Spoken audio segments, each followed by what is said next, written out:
Hello, this is Jason Sizemore, editor and publisher of Apex Books, and I have a unique privilege this Friday evening to be with the one and only Brian Keene and the one and only Steven Shrewsbury, author of The King of the Bastards and of the upcoming Apex title, Curse of the Bastards. The Curse of the Bastards, third book. Personally, I hope to have it out very early in 2022. It is. Can you give potential readers a little bit of a background about your main character, Rogan, and the world he inhabits? Yeah, Shrews, go ahead. He's your character. Rogan is in a world. Your mind, so. Well, Keene kind of threw some DNA on him here and there.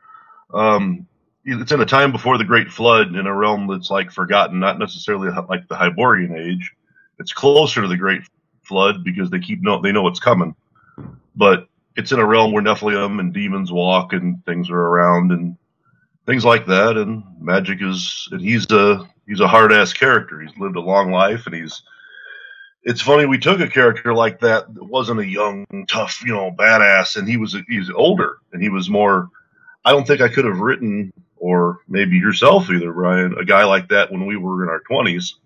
You have to experience a little bit of life, maybe, to be able to write a guy to know, boy, that hand don't grip like it used to, and, my libido works good today, but maybe not later. I mean, he was that kind of guy. He's a tough guy, but he's smart. He fights smarter. And he also is a very jaded guy in his life. Doesn't know what's coming, and his own beliefs in his own God are questioned in this book because he screams to Wodan and finds out that he might not be what he thought he was. Agreed. So, yeah, I'm right there with you. I mean, Shrews had written other stories featuring this character. But when he brought the first book in this trilogy, it's a tale set later, as you said. He not quite a senior citizen, but he's getting there. And getting there. Yeah, it immediately appealed to me because I'm 53. I might know a little bit about what it's like to be in that situation, and I think the fascination for me, the real appeal for me is.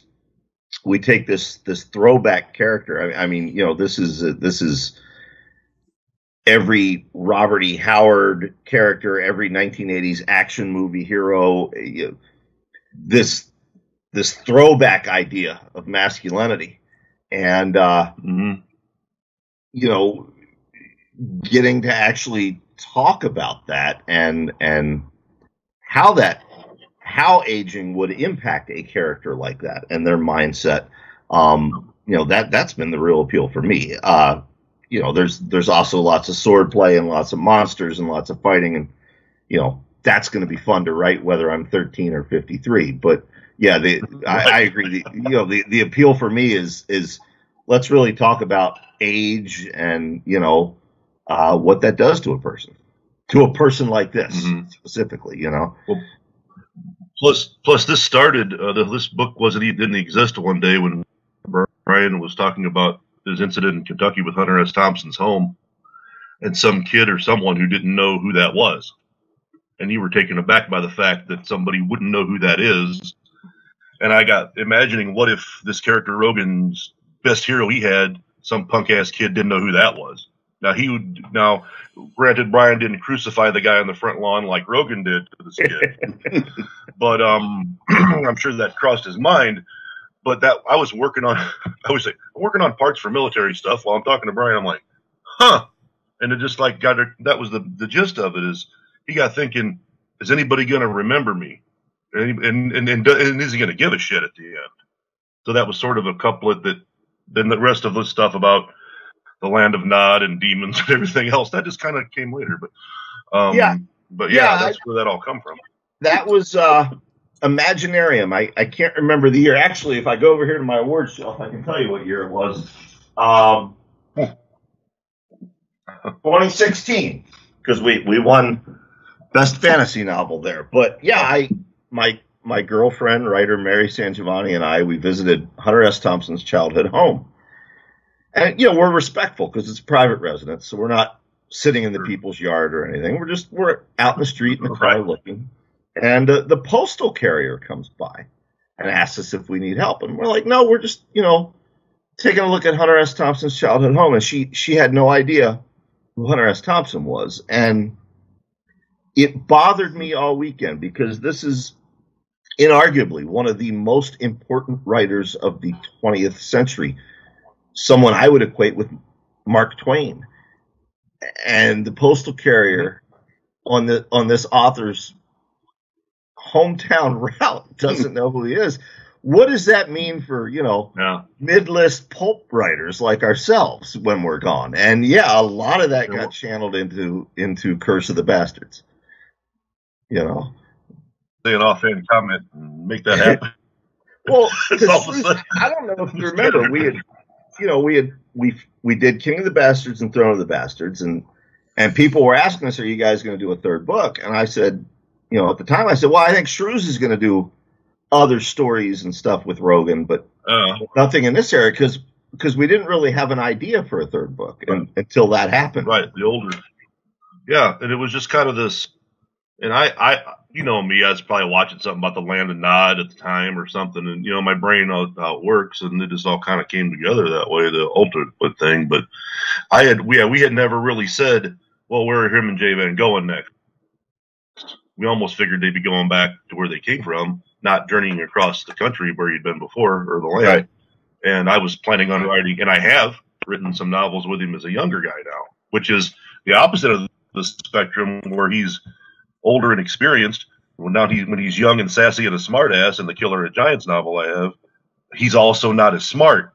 He falls for stuff. He's not going to be as bright to understand how things are, which is a learning process, and it's interesting that he is.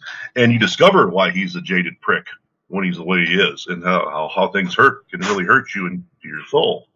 I mean, he's not just, ugh, I'm going to kill. It's a little deeper than that. So, he's quite the guy. So. Can you guys talk a little bit about Rogan's progression through the 3 books?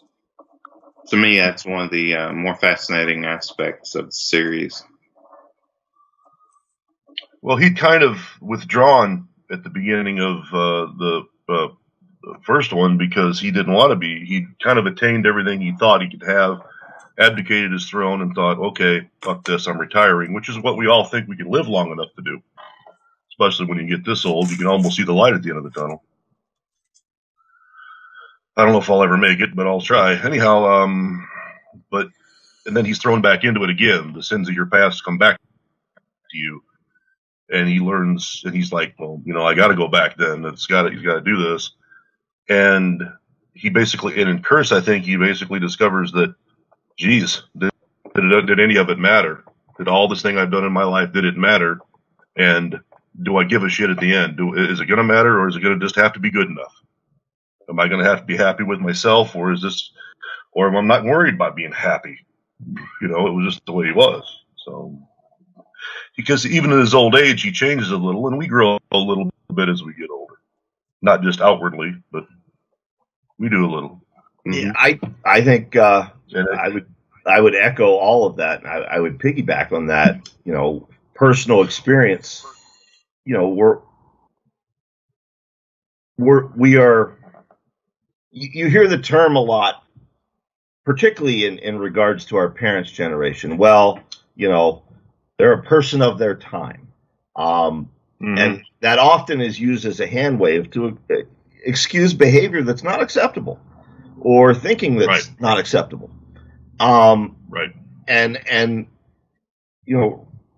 what is a challenge, and also probably one of my favorite parts of this, is, Rogan is absolutely a character of his time. He's the good guy in these novels by default, but he's not a good guy. And no, he's not. You can't hand wave his actions or some of his thoughts or some of his behaviors, and you have to write them to be true to the character. but you can then fill in the tapestry with how it impacts the people around him and how the people around him view him.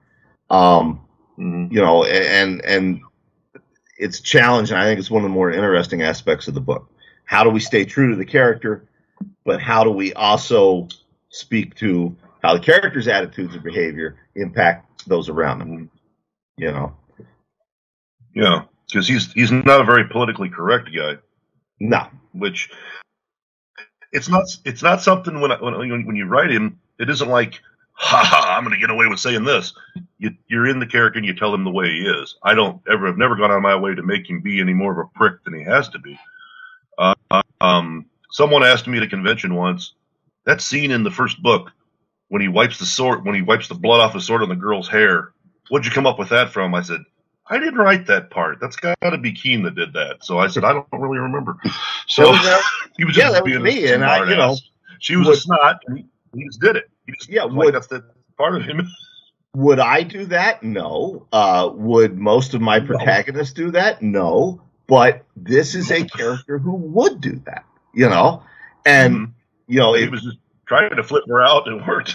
And if you go on, you turn the page. His nephew Javon gives him hell for it. You know, Uncle, you can't do that. So there's always that give and take, that pull and push, and. I had a little bit of fun submerging this in it. I don't know if I was watching Jeeves and Wooster back then. They definitely aren't Jeeves and Wooster, J. Van and Rogan, but J. Van kind of came out to be being sort of almost a British butler type of guy to him. He was tolerating him, but he was along for the ride, and he obviously was a little more erudite than Rogan, which is why when he's just an absolute effing prick to him, he can just totally be like, well, yes, sir. I mean, just totally, the way he responds to him is interesting, because it's not like, no, fuck off. He's got an interesting way of dealing with him. So it's a little bit of fun. I don't know about you. When I'm writing scenes with Javen, I often see him as the reader, and you know how Javen reacts to Rogan is how the reader is reacting to Rogan. Or, you know, I guess we should talk the way we collaborate on these. It's very different than any other collaboration I've done. You know, Shrews writes the entire first draft of the novel, complete first draft, sends it to me, and then I'll do a second draft. I may just polish parts. There are parts that I may rework or rewrite. There's stuff I may add, stuff I may cut. That's our second draft. And then the third draft, we both kind of look at and say, okay, let's do this, this, and this. I don't know about you, Shrew. I've done a lot of collaborations with Nick Mamatas, J.F. Gonzalez, Bev Vincent, many more. It's a different process the way you and I do it, but I like the end product. I think it brings out the best in both of us. Well, as I said, you inspired a whole freaking novel with just a couple smart ass words. I mean, I was like, holy shit. Well, just like with Killer of Giants. Well, it's usually his fault. But with Killer of Giants, I said, well, I've been thinking about writing something about when he's younger. And he just says, well, there's a lot of Nephilim around at that time. And I'm like, holy shit. I never talked about them a whole lot. So one of the first things he does is he jumps off the back of a mammoth and puts his sword through the head of a fucking Nephilim, through the eye socket. One of the first things in the book of Killer of Giants. And he's not even the Killer of Giants. It's this other woman, but that's another story. But yeah, it's interesting how that's worked. When I wrote Bedlam Unleashed with Peter Malmerink, it was basically, we were almost paragraph to paragraph. It was totally different how we did it. And sometimes he would write a whole bunch and I would write it was just totally different how it's done. I've actually written some with Maurice that's never been put out that we wrote ages ago. That was an interesting thing about a primordial Africa story. But we'll see if that ever comes. We'll see if that ever comes to light. But anyway, it's interesting to write with someone different like that, because our process is much different than anybody else I've ever written with. And if you can tolerate me, I can tolerate you. So. Yeah, I mean, we're doing all right. We did all right. All right. So I have one more question for you guys before we wrap this up. So you guys pitched the book at me, the first Bastards book, at a really good time.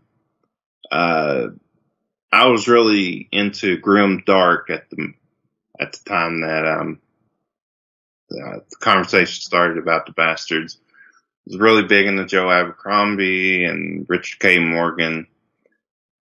And although I haven't read any Black Company stuff by Glenn Cook, I have a suspicion that maybe the both of you were inspired by Glenn Cook quite a bit. Is this true or no? Or I can't speak for Shrews. I've met Glenn Cook at conventions. Nice guy to talk to, but I've never actually read any. I don't read a lot of sword and sorcery, or grimdark as it's called now. I did when I was younger, as a kid, of course, Howard and Fritz Lieber and comic books like Warlord from DC Comics, Edgar Rice Burroughs' Pellucidar. But I don't read a lot of it as an adult. So I'm kind of coming at this, from my perspective, I'm coming at this not knowing what else is out there in the field. I don't know if that's an advantage or a disadvantage. Might be an advantage because you're not jaded as to how the stories might fall or characters are put out. I mean, I've read the couple of the Black Companies long ago, and I met Glenn at Hypericon more than once, I think. Didn't have deep conversations, but I met Glenn. I'm a big fan of Joe Abercrombie, although the last couple I've not been a big fan of. But his the First Law trilogy is excellent, and I usually don't get into something that's like a brick, and it's going to have to be like, oh God, I'm going to have to spend this much time. I live a quick life. I mean, I work a lot, and his novel Best Served Cold. If you ever want to grab a book that you know what can be done in this genre, and it's not necessarily lots of sorcery. It's a revenge tale of this woman that ends up coming back to kill all the guys that got even with her, or she gets even with. And it features one of his characters from First Law, and it was the first thing I read about him, and I was like, holy shit, this is great. And his books are pretty good for that. I mean, I loved Best Served Cold. I was pissed that I didn't write it. I think you saw that one little the short film, and you said, well, I could see Shrews writing that. I was like, fuck, I was mad I didn't write it. It was a great book, great story. So I don't read as much of the new stuff as I probably should. I've got my favorites from the past. I still look up stuff, and still find older books I've never read. It's like you want to save something for your, deathbed. I'm always looking for the one Howard story I've never seen. I'm always looking for one more fucking story or one. Well, I was in Powell's in Port. I could talk about it. Only one. Gentlemen, thank you for your time. Absolutely. Okay. Thank you to your patron supporters.